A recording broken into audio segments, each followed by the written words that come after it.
अस्सलाम वालेकुम। आज मैं आपके साथ एक स्वीट डिश शेयर करना चाहती हूँ जिसको हम तोशा बोलते हैं। तोशा हम कश्मीर में हमेशा न्याज़ के तौर पे बनाते थे जब भी हमारे घरों में कोई खुशी आती थी।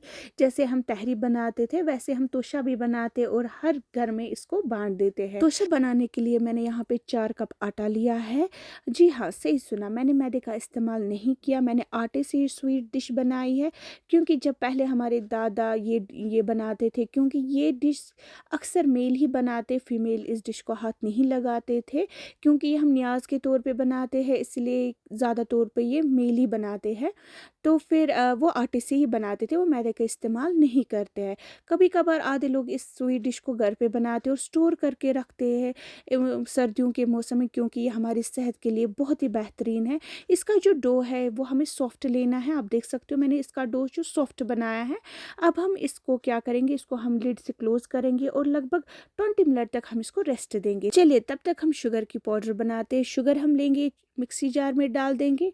बस हमारे जो शुगर की पाउडर है वो तैयार होती है, क्योंकि शुगर इसके साथ अच्छे से डिज़ोल्व नहीं होता है और पाउडर अच्छे से इसके साथ मिल जाती है। यहाँ पे मैंने घी लिया है जिसकी वीडियो मैंने आपके साथ शेयर की है। उसी देसी घी से हम आज तोशा बनाएंगे। ये देखिए हमारा डो तैयार हो गया है। अब हम इसके पेड़े बनाएंगे। इसके पेड़े जो है हल्के से बड़े बड़े बनाने हैं। आप देख सकते हो मैंने कितना पेड़ा लिया है बड़ा, तो ऐसे ही हम सारे पेड़े बनाएंगे। तो मैंने आटे का इस्तेमाल इसलिए किया क्योंकि ये हमें वेट लॉस में भी मदद करता है, तो इसमें फाइबर बहुत ही ज़्यादा कम होता है। डेट्स वाई मैंने आटे का ही इस्तेमाल किया और पहले ज़माने में आटे ही से ही तोशा बनाते थे।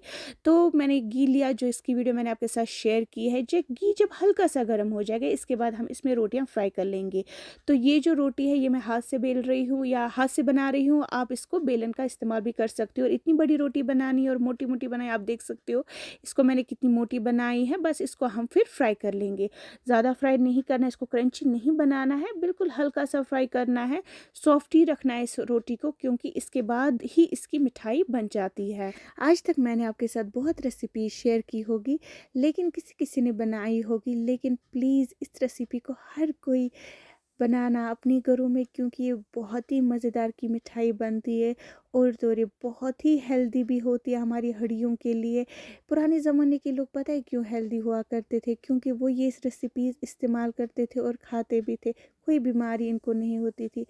अल्लाह का दुआ भी उनके साथ था, तो वो फिर अच्छे खेलते इस दुनिया से भी रुखसत होते थे।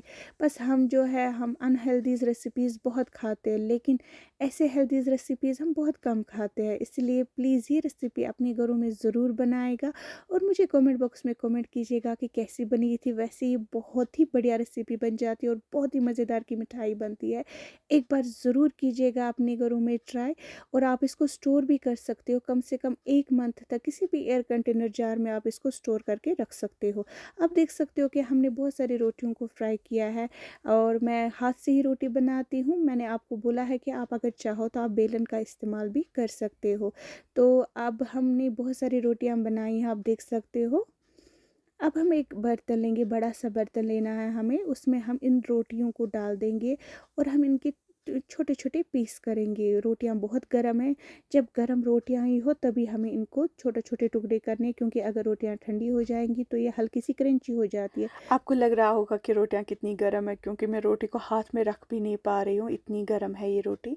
तो बस आप देख सकते हो सब रोटियों को हमें छोटे छोटे टुकड़े कर लिए हैं। तो अब हम इनको अच्छे से गूंदेंगे, बिल्कुल वैसे ही गूंदना है जैसे आटे को गूंदते, वैसे ही अच्छे से। थोड़ी सी मेहनत है लेकिन बाद में फल बहुत ही अच्छा मिल जाता है। जब आपको लगे कि ये हल्का सा सॉफ्ट हो रहा है तो पहले हम इसमें शुगर डालेंगे, ताकि शुगर इन सब रोटियों के साथ या सब आटे के साथ अच्छे से मिल जाए।